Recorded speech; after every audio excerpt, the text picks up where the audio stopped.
भोपाल से प्रस्तुत हैं प्रादेशिक समाचार। नमस्कार, समाचारों के साथ में जितेंद्र रघुवंशी। पहले मुख्य समाचार। देश भर में कल से 15 से 18 वर्ष तक के किशोरों के लिए शुरू हुआ टीकाकरण। राज्य में पहले दिन ही 7 लाख से ज़्यादा किशोर किशोरियों ने लगवाया टीका। प्रदेश में कोरोना संक्रमण के नए मामले 200 के पार। सबसे ज़्यादा मरीज इंदौर में मिले। और भारत और दक्षिण अफ्रीका के बीच जोहान्सबर्ग में खेले जा रहे दूसरे टेस्ट मैच के पहले दिन भारत की पारी लड़खड़ाई। अब समाचार विस्तार से। कल से देश भर में 15 से 18 वर्ष तक के किशोरों के लिए टीकाकरण शुरू हो गया है। केंद्रीय स्वास्थ्य मंत्रालय ने कहा है कि वर्ष 2004 या इससे पहले जिन बच्चों का जन्म हुआ है वे कोविशील्ड सहित सभी टीके लगवा सकते हैं, लेकिन 2005 से लेकर 2007 तक जन्म लेने वाले 15 से 17 वर्ष के किशोरों को केवल कोवैक्सीन लगाया जाएगा। अब तक 15 से 18 आयु वर्ग के करीब 8 लाख किशोरों ने टीकाकरण के लिए कोविन पोर्टल पर पंजीकरण कराया है। मुख्यमंत्री शिवराज सिंह चौहान ने कहा है कि कोविड-19 की तीसरी लहर की आहट है, हमें इससे डरना नहीं, इससे लड़ना है। उन्होंने कहा कि टीकाकरण हमें सुरक्षा प्रदान करता है। श्री चौहान ने कहा कि 20 जनवरी तक प्रदेश के 15 से 18 वर्ष के सभी बच्चों का टीकाकरण होगा और प्रदेश में स्कूल और व्यापारिक गतिविधियां सामान्य रूप से जारी रहेंगी। शासकीय सुभाष उच्चतर माध्यमिक उत्कृष्ट विद्यालय भोपाल में 15 से 18 वर्ष के बच्चों के टीकाकरण महाअभियान के राज्य स्तर पर शुभारंभ के बाद अपने संबोधन में मुख्यमंत्री ने बताया कि प्रदेश की 95% पात्र जनसंख्या को टीके का पहला और 92% लोगों को दूसरा डोज लगाया जा चुका है।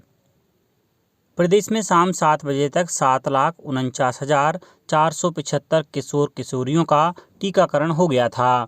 मुरैना में केंद्रीय कृषि मंत्री नरेंद्र सिंह तोमर ने टीकाकरण अभियान का वर्चुअल शुभारंभ किया।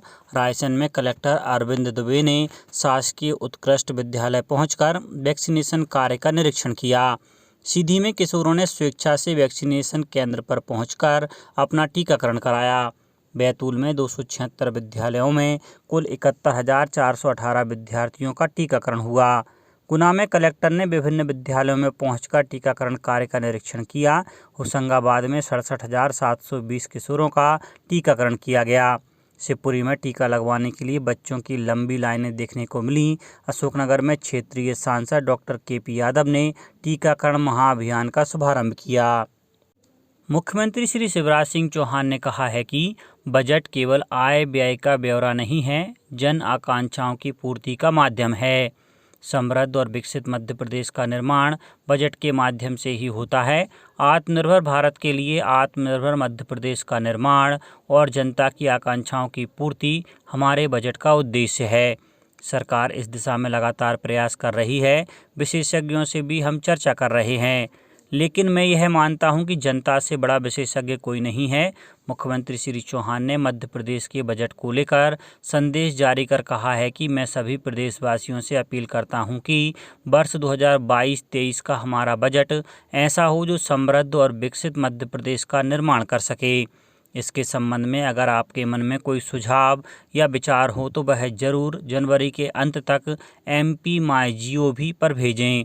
आपके हर एक सुझाव का हम अध्ययन करेंगे और जो सुझाव स्वीकार किए जा सकेंगे उन्हें हम बजट में जोड़ने का प्रयास करेंगे।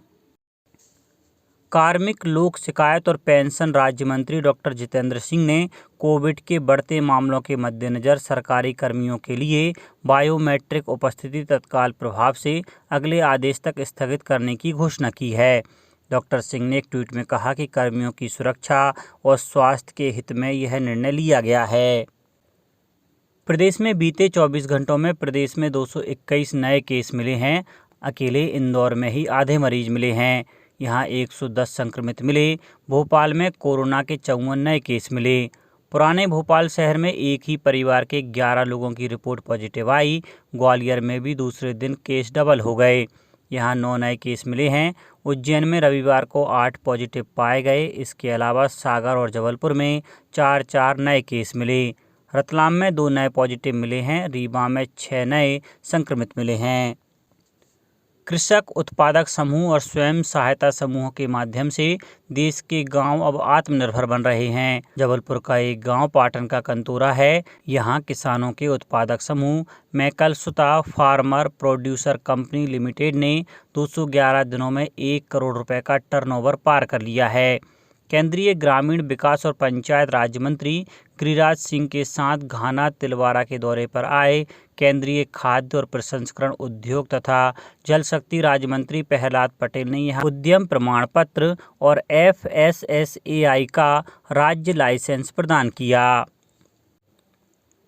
प्रदेश के शासकीय विश्वविद्यालयों महाविद्यालयों के शिक्षकों गैर शैक्षणिक अधिकारियों को UGC के 7वें वेतनमान के एरियर की शेष 50% राशि का भुगतान किया जाएगा। इस संबंध में उच्च विभाग द्वारा आदेश जारी किया गया है। एरियर की राशि नियमानुसार आयकर की कटौती कर अधिकारियों के भविष्य निधि खाते में स्थानांतरित की जाएगी। सचिव राज्य निर्वाचन आयोग श्री BS जामोद ने बताया है कि पंचायतों की फोटोयुक्त मतदाता सूची का वार्षिक पुनरीक्षण कार्यक्रम वर्ष 2022 आगामी आदेश तक स्थगित कर दिया गया है। पुनरीक्षण का कार्यक्रम 29 दिसंबर 2021 को जारी किया गया था। श्री जामोद ने बताया कि मध्य प्रदेश अध्यादेश क्रमांक 15 सन 2021 दिनांक 30 दिसंबर 2021 को मध्य प्रदेश राज्य पत्र में प्रकाशित हुआ है। अध्यादेश के प्रवर्तित होने के फलस्वरूप ग्राम पंचायतों में वर्तमान प्रभावशील परिसीमन की जानकारी राज्य शासन से चाही गई है। उच्चतम न्यायालय बढ़ते कोरोना संक्रमण और इसके नए वेरिएंट ओमिक्रॉन के फैलाव के कारण कल से 2 सप्ताह तक केवल वर्चुअल तरीके से सुनवाई करेगा। शीतकालीन अवकाश के बाद उच्चतम न्यायालय कल से खुल गया है। कई राज्यों के उच्च न्यायालयों ने कोविड के बढ़ते संक्रमण के मद्देनजर मुकदमों की सुनवाई वर्चुअल माध्यम से करने का फैसला किया है।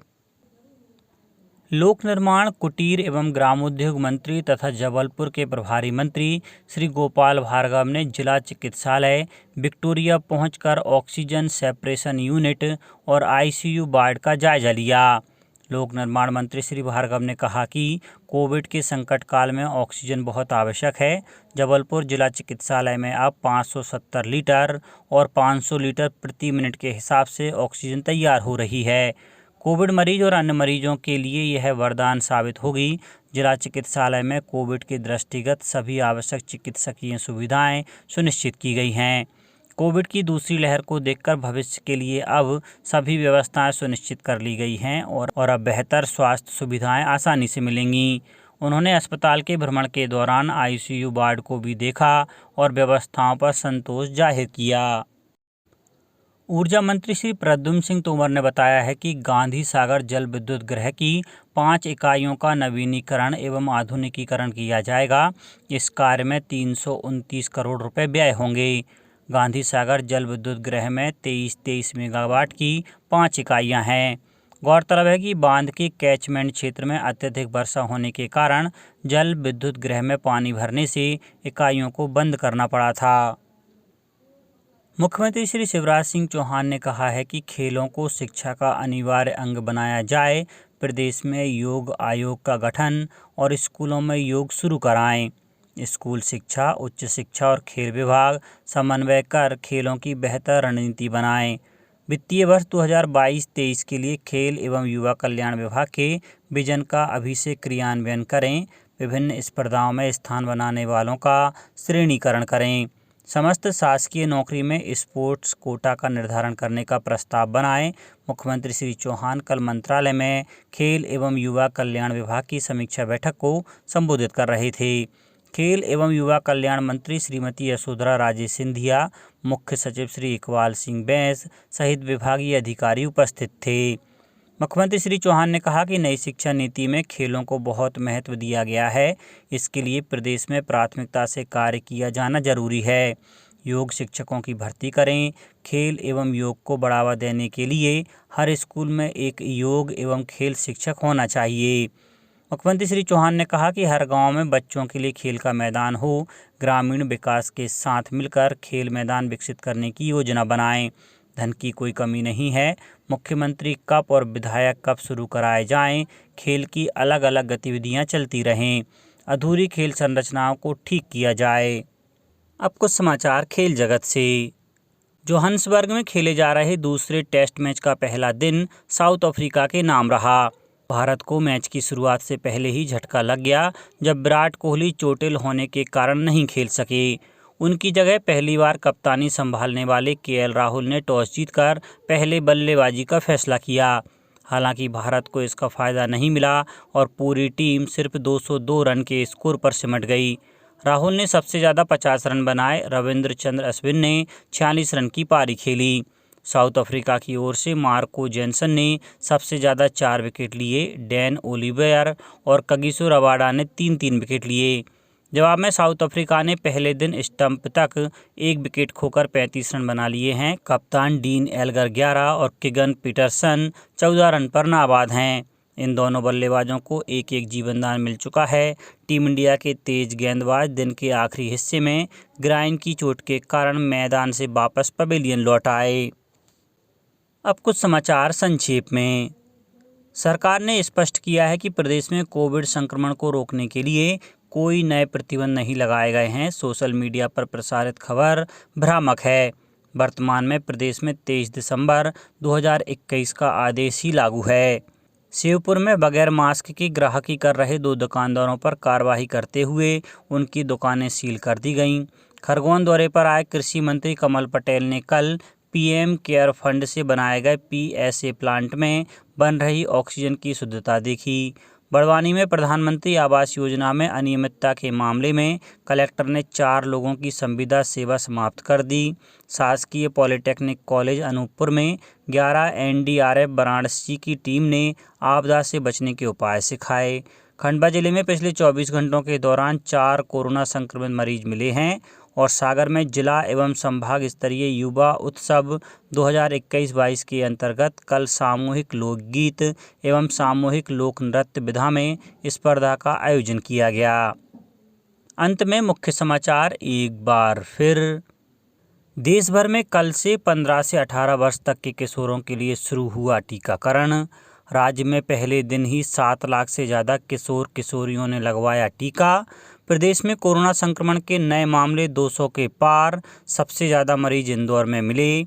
और भारत और दक्षिण अफ्रीका के बीच जोहान्सबर्ग में खेले जा रहे दूसरे टेस्ट मैच के पहले दिन भारत की पारी लड़खड़ाई। इस बुलेटिन में इतना ही। घर पर रहिए, सुरक्षित रहिए और सुनते रहिए प्रादेशिक समाचार। नमस्कार।